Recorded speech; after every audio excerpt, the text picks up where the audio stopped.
And Maurice, that earthquake shook these three homes behind me. You can see here the extensive damage to the roofs, which are now torn apart. The residents who live here are now making arrangements to sleep elsewhere tonight. Some of them still shaken.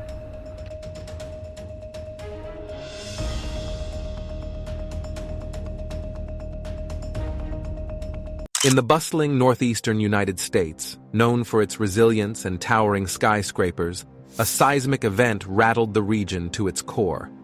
The ground shook violently, sending shockwaves through the urban landscape and leaving chaos. Amidst the aftermath, buildings were on the brink of collapse, and residents were struggling with the fear of further tremors. Scientists were quick to assess the extent of the damage and predict potential aftershocks. Join us as we take a look into the aftermath of this unexpected earthquake, exploring its impact on New York City and the surrounding areas. Exploring nature's horrifying tremors. On the sunny morning of April 5, 2024, a mild earthquake with a magnitude of 4.8 struck the peaceful lands of New Jersey. This interesting tidbit comes straight from the United States Geological Survey, or USGS, a group dedicated to unraveling the mysteries of earthquakes. But this seismic event wasn't confined to the quaint corners of New Jersey alone.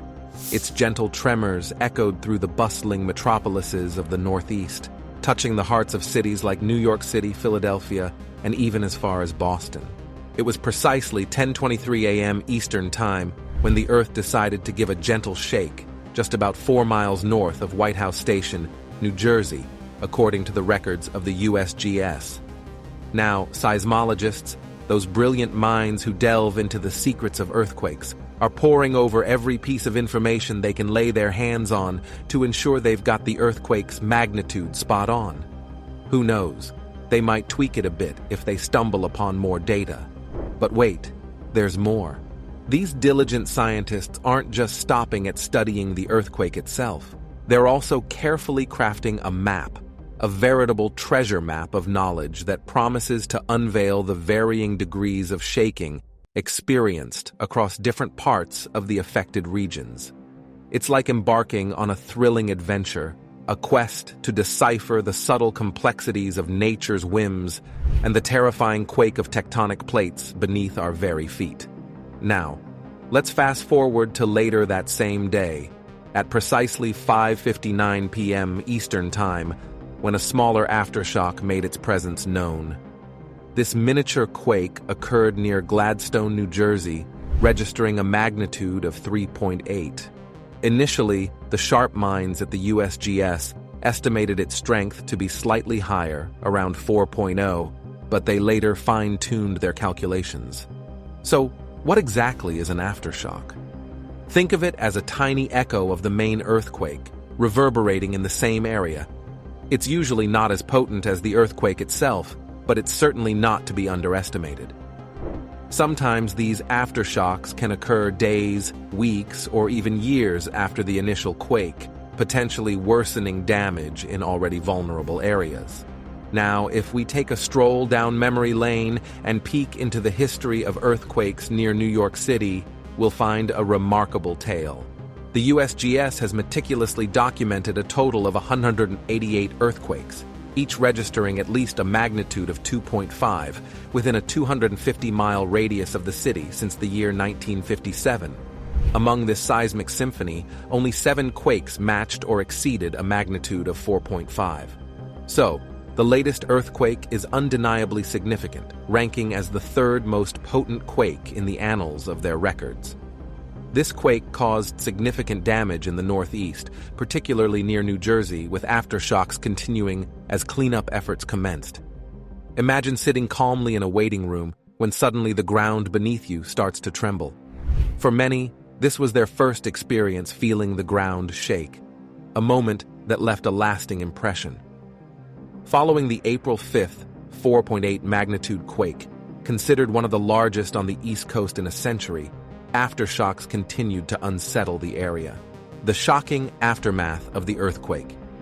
The earthquake and its aftershocks have caused several problems, such as cracks in the pavement and breaks in water pipes. In Newark, more than 25 people had to leave their homes because of damage from the quake, and officials confirmed that some buildings were not safe to stay in. These residents are now trying to find somewhere else to live, feeling scared from what happened. One person, Karina Cruz, was woken up by the shaking and found that her house on 7th Street had moved and the roof was damaged. Many people are unsure about what will happen next and worry about their safety, leading some areas to evacuate. After the earthquake, authorities marked 2 buildings with multiple apartments as unsafe because the quake might have shifted their foundations. These buildings, along with others nearby, were marked with red stickers to show they might be dangerous. Paul Carey had to leave his home with his 2 cats after hearing the noise and feeling something strange outside. Now, many residents, including 23 adults and children, are sleeping outside with help from services for homeless people. They are still shaken by what happened, with one person saying it reminded them of an earthquake they experienced in Puerto Rico but never expected in New Jersey. Meanwhile, in Reddington, where the earthquake started, a tree fell on Roosevelt Road just after the shaking, causing a gas leak that emergency crews had to deal with.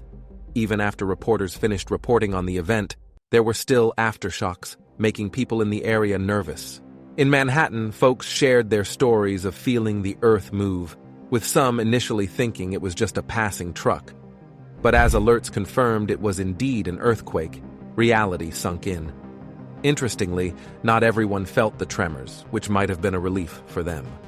While there weren't any major damages reported, teams were out checking roads and bridges to ensure they were safe. Governor Kathy Hochul labeled it as one of the most significant earthquakes the East Coast has witnessed in a century.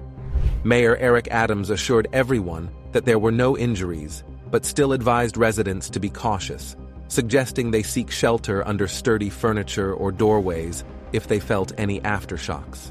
Earthquakes can be quite frightening, and sometimes their effects linger long after the shaking stops. People might feel anxious, have trouble sleeping, or even experience health issues in the hours and days following. After a big or scary earthquake, some individuals might feel dizzy, a sensation known as earthquake drunk or earthquake sickness in Japan. Others might even imagine feeling slight aftershocks or sensing the room shaking again, though it's all in their heads. Unfortunately, there isn't much research on these experiences, especially for smaller earthquakes like the recent one in the Northeast.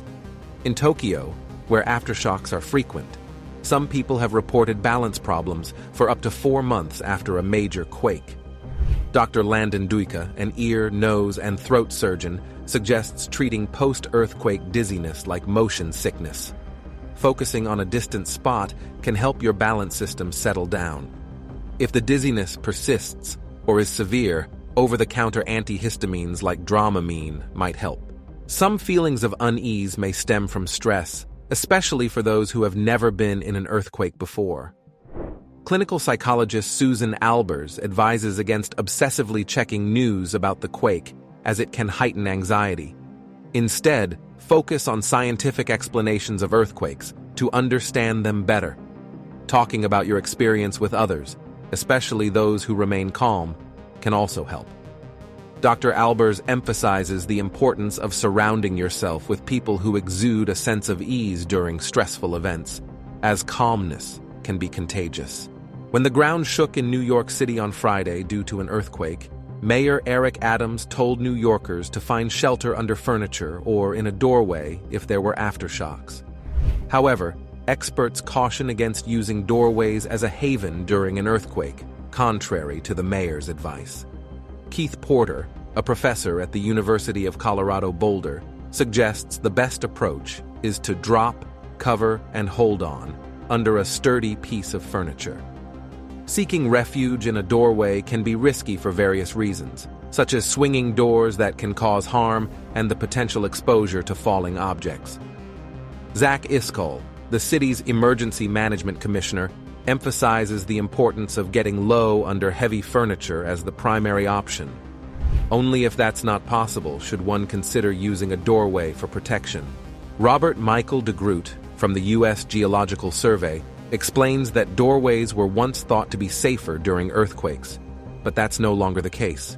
He advises staying put, getting low to the ground, and holding on to something sturdy like a table or desk. The Earthquake Country Alliance, dedicated to earthquake readiness, echoes this advice, stating that doorways in modern homes offer no extra protection. Instead, they recommend seeking shelter under a table or desk to shield yourself from falling or flying objects. Scientists are still delving deeper to unravel the mysteries of recent seismic event, a seismic investigation in New Jersey. Researchers from as far as the University of Texas are on their toes, meeting at the Hunterdon County Arboretum to set up a special device called a seismometer. This device can detect any aftershocks near the center of the earthquake, offering scientists valuable insights into the fault line that shifted on April 5th. More than 100 of these seismometers have been carefully placed about 3 feet deep into the ground. They act as vigilant guardians, constantly monitoring the subtle movements of the earth. It's like planting seeds of knowledge to help us better understand the secrets hidden beneath our feet. New findings using this equipment shed light on possible aftermath in New Jersey. In Berkeley Heights, Union County, a once sturdy home now stands deemed unsafe, a casualty of the recent earthquake. Reports unveil a troubling scenario. The home's foundation gave way, possibly under the tremors of April 5th. Located at the junction of Maple and Baker Avenues, the house now sits barricaded, its sole inhabitant evacuated. What caused this unfortunate event? Investigators point fingers at the soggy soil beneath the structure and a lack of upkeep. Ken Miller, a professor at Rutgers University, envisions a future where more seismometers help us unravel the mysteries of ongoing aftershocks, pinpointing their origins with precision. Meanwhile, in Whitehouse Station, residents continue to struggle with lingering unease. Jasmine Plant from Access Medical Urgent Care highlights the psychological toll, noting how even thunderstorms trigger fears of aftershocks, blurring the line between nature's rumble and seismic activity. In addition to spotting aftershocks and their potential impacts, scientists are also on a quest to find the faults responsible for the New Jersey earthquake. Since the 4.8 magnitude quake jolted the region, the USGS has logged over 50 aftershocks. To ramp up surveillance, the agency revealed plans to deploy 5 additional seismometers close to the quake's epicenter. Oliver Boyd, a research geologist at USGS in Golden, Colorado, remains optimistic, saying, "These new tools will offer us a clearer view of the fault behind these quakes. Whether it's a familiar fault or not, predicting its behavior is tricky, but these gadgets will enhance our understanding of the fault system. And should a larger quake strike in the future, we'll be ready to catch it." The researchers from the University of Texas, Rutgers University, Yale University, and Columbia University are also installing 20 additional seismometers to aid efforts to map the fault network. Boyd explained that the earthquake, which shook buildings from Maryland to Maine, left no surface rupture, and the use of LIDAR, or light detection and ranging technology, which uses laser pulses to detect hidden geologic features, didn't turn up anything conclusive about where exactly the quake occurred. The fault system where it likely originated contains a jumbled collection of cracks that are remnants of ancient tectonic processes. Seismologists say slow-acting stress likely triggered the earthquake. "We may never know which fault this occurred on," Boyd reported. He added that the USGS typically monitors aftershocks after any quake that's magnitude 5.0 or greater. The agency made an exception in this case. Boyd reported that because the earthquake occurred so close to a heavily populated area, it heightened their interest in both the fault responsible and the subsequent tremors. He noted that earthquakes of this size are rare in the central and eastern United States. In 2019, the USGS reduced funding for the Lamont-Doherty Cooperative Seismographic Network, which is a regional system of monitoring devices in the Northeast. Consequently, only a fraction of its 45 stations were operational when the magnitude 4.8 earthquake occurred. Boyd explained that having more data from this network might have made it easier for researchers to determine the exact location of the quake. Before the deployment of the new seismometers by the USGS, the closest monitoring station was 75 kilometers away. Boyd clarified that this distance is approximately 46 miles, emphasizing the challenge of pinpointing the earthquake's location precisely. Since the earthquake, Boyd mentioned that at least one station in Lamont's regional network has been restored. He also noted that the pattern of aftershocks has been typical, and fewer aftershocks than initially anticipated have occurred. However, he expects that aftershocks with magnitudes in the upper twos and above, which can be felt by people, will persist for another week. Smaller aftershocks could continue for several months. The additional seismometers deployed by the USGS are slated to remain in New Jersey for a duration of 3 to 6 months. Scientists note that the earthquake in April 2024 bears similarities to other quakes that rocked the United States in the past, New York's history of earthquakes. The 1884 earthquake in New York, also known as the 1884 Manhattan earthquake, occurred on August 10, 1884. It is one of the largest seismic events in the history of New York City. The earthquake had a magnitude estimated between 4.9 and 5.5, making it a significant event for the region. Although relatively moderate compared to earthquakes in more seismically active areas, the 1884 earthquake caused noticeable shaking throughout New York City and its surrounding areas. Reports indicate that buildings swayed, chimneys toppled, and residents felt significant vibrations. Some people panicked and fled their homes, fearing further damage. Despite the intensity of the shaking, there were no reports of fatalities directly caused by the earthquake. However, there were instances of minor injuries and damage to structures, particularly in areas with older, less earthquake-resistant buildings. The exact epicenter of the 1884 earthquake is uncertain, but it is believed to have been located in the vicinity of Brooklyn or Coney Island, based on reports of the most intense shaking in those areas. While earthquakes are not common in the New York City region, the 1884 event serves as a reminder that seismic activity can occur even in areas not typically associated with earthquakes. It also underscores the importance of earthquake preparedness and building resilience in urban areas susceptible to such events. The Virginia earthquake in 2011, measuring 5.8 on the Richter scale, shook northern Virginia on August 23, 2011. Surprisingly, its tremors were felt by people in Manhattan, over 200 miles away from the epicenter. It even caused minor damage to buildings in Brooklyn. The aftermath included building evacuations, airport delays, and disruptions to Amtrak train services at Penn Station. You might be curious, what's the real cause behind earthquakes? The Earth isn't just one solid piece. It's more like a puzzle made up of about 19 to 20 pieces called tectonic plates. These plates sit on a hot, partially melted layer of Earth's mantle, causing them to constantly move. Even at this moment, they're shifting, usually about 1 to 10 centimeters each year.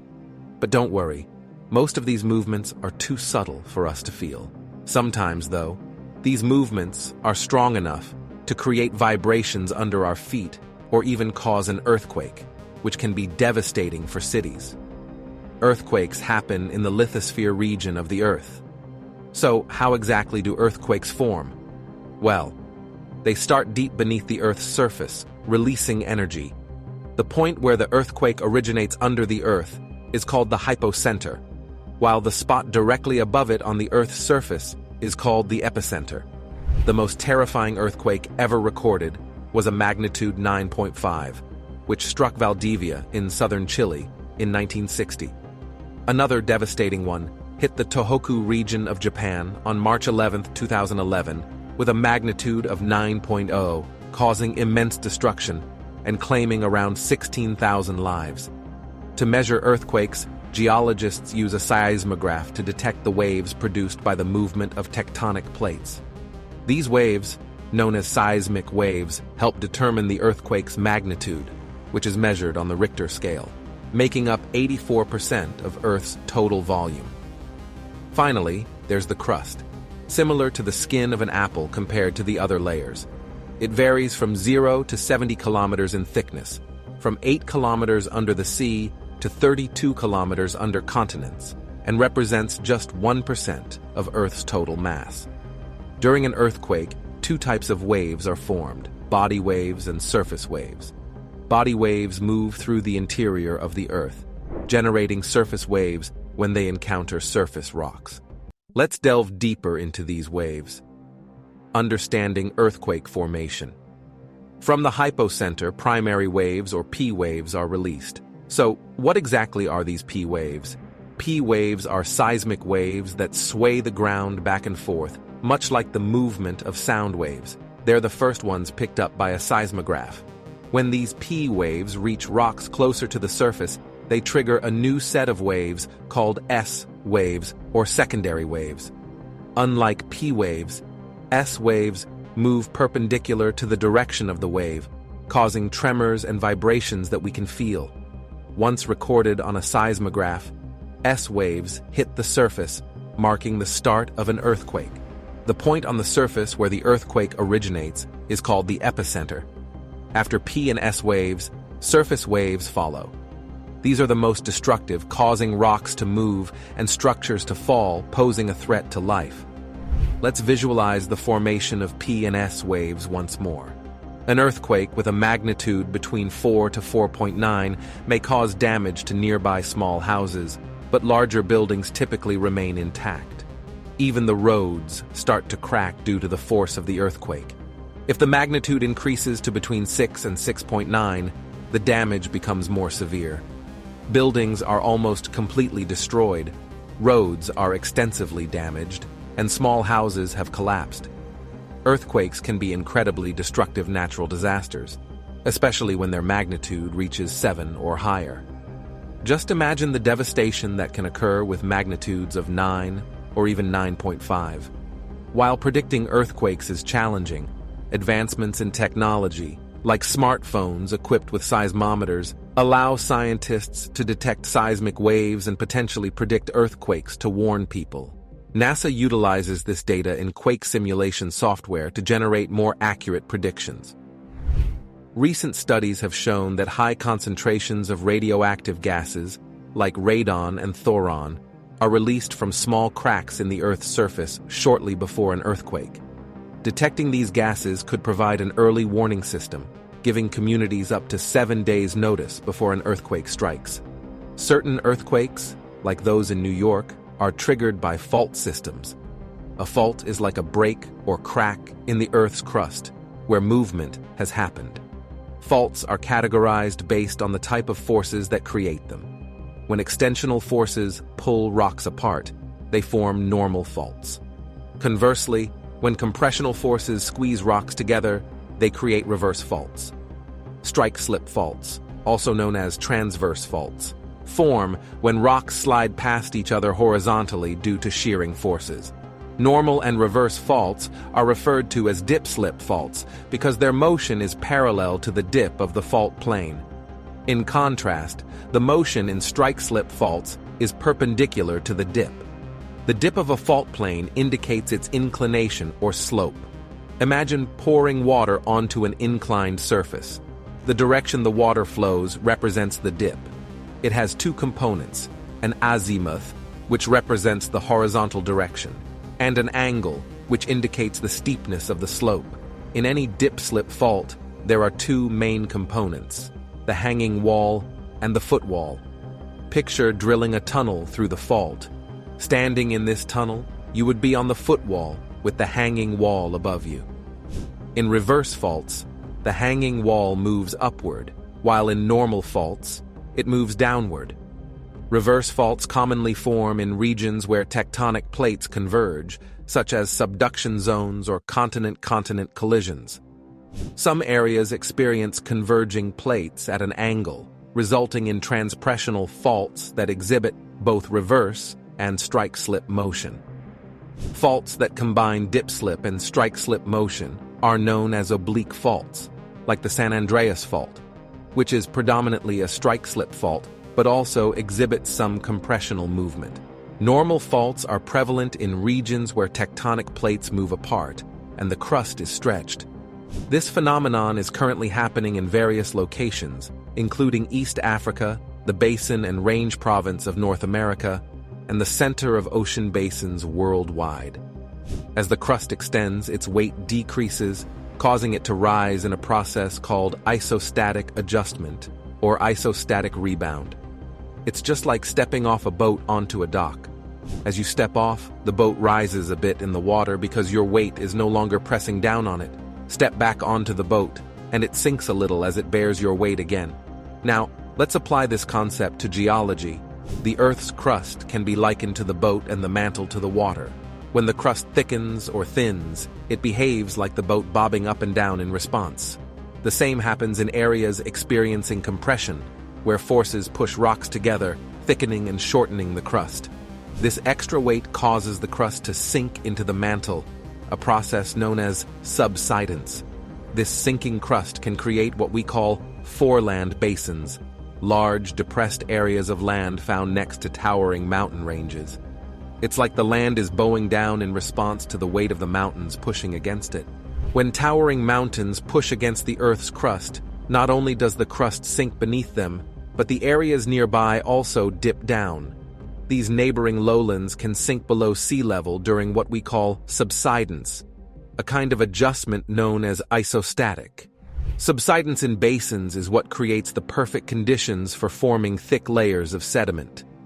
Take, for instance, the Catskill Foreland Basin, where over about 20 million years during the Upper Devonian period, a whopping 10,000 feet of sediment piled up. This sediment came from the Acadian Mountains, which once stood tall along the eastern seaboard but have since eroded. The Ramapo Fault, which runs along the western edge of the Newark Rift Basin, is believed to be a significant source of seismic activity in this area. Earthquake risks in the northeastern United States. Determining whether the Ramapo Fault or any other mapped fault in the region is more likely to cause future earthquakes is challenging.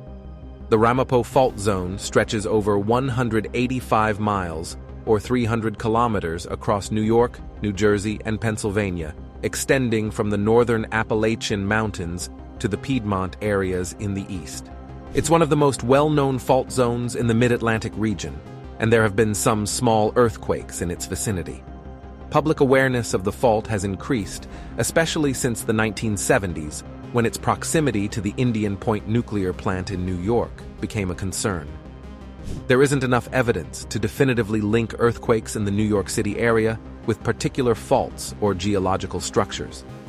The significant earthquake that struck New York City in 1884 likely wasn't caused by the Ramapo Fault, because the most intense shaking was felt on Long Island, far from where the fault lies. Understanding the connection between faults and earthquakes in this area is more intricate than just linking a specific earthquake to a known fault. In 2008, a study suggested that a powerful earthquake, measuring magnitude 6 or 7, could potentially originate from the Ramapo Fault Zone. Such an event could result in hundreds or even thousands of fatalities, along with billions of dollars in damage. The study examined approximately 400 earthquakes spanning the past 300 years.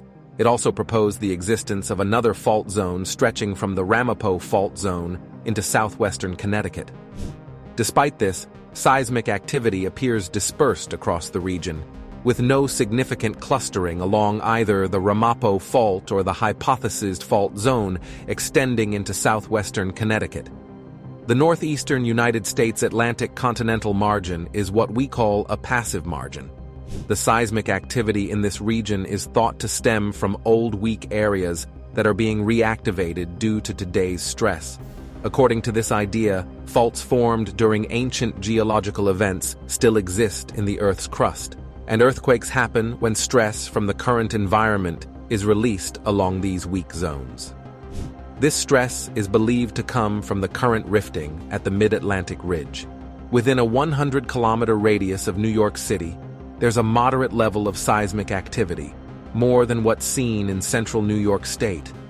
While it's not as active as California, which sits on a transform plate boundary, significant earthquakes can still occur here, causing considerable damage.